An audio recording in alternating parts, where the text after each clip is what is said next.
Good afternoon, everyone. I want to talk to you today about John chapter 5, where Jesus is at Jerusalem, and he's around a sheep market pool, where I'm assuming this is a place of commerce, where they would wash the wool and clean the sheep for market, but doesn't mention that there's sheep around there. It says there's people laying around the pool, and they're crippled people, and they're infirm, they're blind, and they're impotent in many ways. But as we look at this carefully, they're there for a reason. There's a legend attached to the pool of Bethesda that says when an angel comes down, troubles the water, or stirs up the water, if you're the first one to get in the water, you're going to be healed.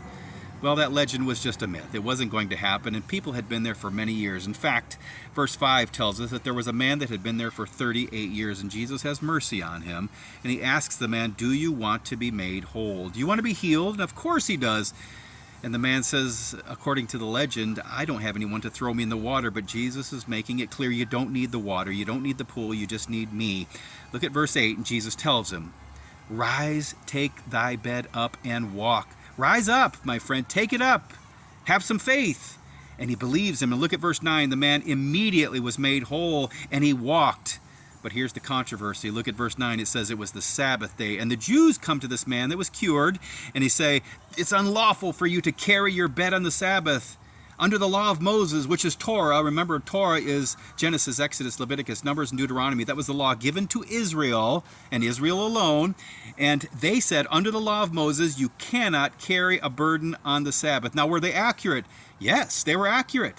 So why would Jesus tell this man to do something that would surely get him the death penalty? Well, the fact is Galatians chapter 3 and verse 24 and 25 says that the law of Moses, Torah, was only in place till Jesus would come. So Jesus arrives at the pool of Bethesda and tells this man, "Take up your bed and walk." He's not going to put him in danger to lose his life. He's telling him and everyone around him that would be condemning Jesus for healing on the Sabbath and having this man take up his bed and walk, he's telling them that that Torah law is no longer in place.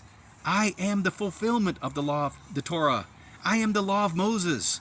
You see, my friends, when Jesus comes, all Torah is done away, but there's people in this world that want to bring you back under the law of Moses and bring you under the kosher diet or under the seventh-day Sabbath or the festivals or the feasts. My friend, don't listen to this, because when Jesus has arrived, he has freed you of all those things, and in the new covenant, he gives you a new law, and the law is imprinted on your heart, and that's how he speaks to your mind and your conscience and your heart. As he shows you in his word, as he speaks to your mind, he's going to impel you to do the right thing.